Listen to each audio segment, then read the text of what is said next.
For the last 7 weeks, our city government has been focused on responding to the direct threat to public health posed by the COVID-19 pandemic. Since I declared a local state of disaster on March 12th, we've taken extraordinary measures to protect our residents' health and safety, to increase the transparency around our collective response to the virus. But today, after weeks of intensive work by the new COVID-19 ad hoc committees that I've created, the City of Dallas officially began the process of recovering and rebuilding. The City of Dallas City Council took several key votes today that will help people in our city deal with the effects that this unprecedented pandemic has had on all of us. And I'm proud to say that we are taking action. The City of Dallas expects to take a significant hit to its budget through the loss of sales tax revenue this fiscal year. Unlike the federal government, we have to balance our budget. And we can't simply print money here at City Hall the way the federal government can.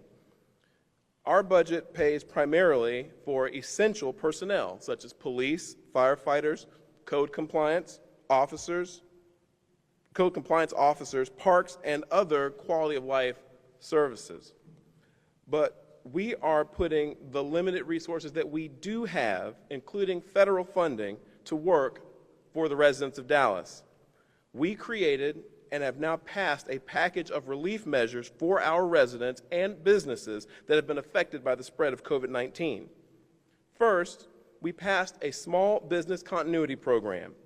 Through this program, and in combination with funding from our federal partners and private partners such as Goldman Sachs, we will distribute $5 million to local small businesses in the form of loans and grants. This money will go to businesses that can demonstrate a 25% drop in revenue because of COVID-19 and its associated restrictions. Small businesses are the lifeblood of the Dallas economy, and we will continue to look for ways to help our entrepreneurs who employ hundreds of thousands of people in our city. Second, we passed a mortgage and rental assistance program to help those affected by COVID-19. Through that $13.7 million program, we expect to help thousands of Dallas residents stay in their homes. And finally, we passed an ordinance to slow down the eviction process and encourage landlords and tenants to work together as they both faced hardships because of COVID-19. I want to commend our committee chairs who made this relief package possible. As I said during today's City Council meeting, it is important to have committee chairs who demonstrate leadership, sound judgment, and an understanding of the need to seek input from stakeholders and expertise. Chairman Casey Thomas, who leads our ad hoc committee on COVID-19 economic recovery and assistance, and Chairman Adam Magoo, who is also our Deputy Mayor Pro Tem, and who leads our ad hoc committee on COVID-19 human and social recovery and assistance, are here with me today and will talk a little about their work in just a few moments. Collectively, these measures represent a significant undertaking meant to help as many people as we can under the financial restraints that we have as a city. And we will continue to explore ways to help people recover and to provide vital city services.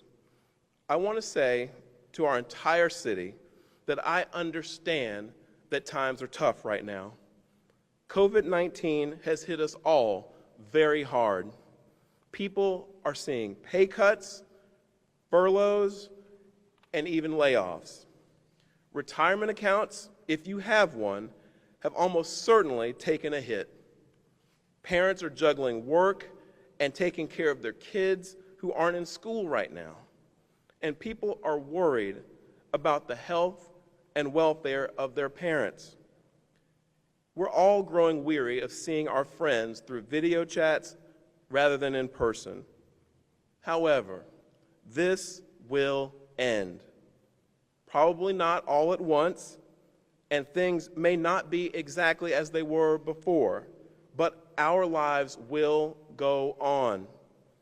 We are looking at how to move forward while maintaining public health as our primary concern. And I want to assure the residents of Dallas that your city leaders are doing all we can to help you recover and rebuild. I've been in touch regularly with County Judge Clay Jenkins, Governor Greg Abbott, Senator John Cornyn, Senator Ted Cruz, members of our congressional delegation, and local business leaders about how to move our city forward economically. We're also trying to make progress with testing. Walgreens this week will open a drive-through testing site in southern Dallas at 2060 South Buckner Boulevard. I advocated for this site through our federal partners, and I'm thrilled that we'll be adding testing capacity to our city, and we'll announce more details about that soon. This and other increases in testing, preventative measures such as frequent and thorough hand washing, and a continued emphasis on social distancing and physical distancing will be key.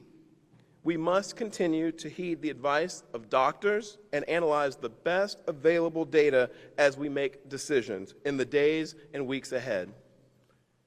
I believe we are making progress every day, but I know every day during this pandemic feels like a week. These are undoubtedly difficult times that have shaken who we are and in many cases cast away the lives we had envisioned for ourselves this year. I know personally that this wasn't what any of us up here thought we'd be working on a year ago during the City Council campaign season. We all had big hopes and ambitions to help our city advance even further in what could only be described as a booming economy here in Dallas. We believed we were elected to fulfill our grandest visions and bring our boldest dreams to fruition. But our job now is to lead and to serve amidst a genuine crisis. And this moment demands that we rise to meet the challenges before us. And we will. And I believe that we've done so today.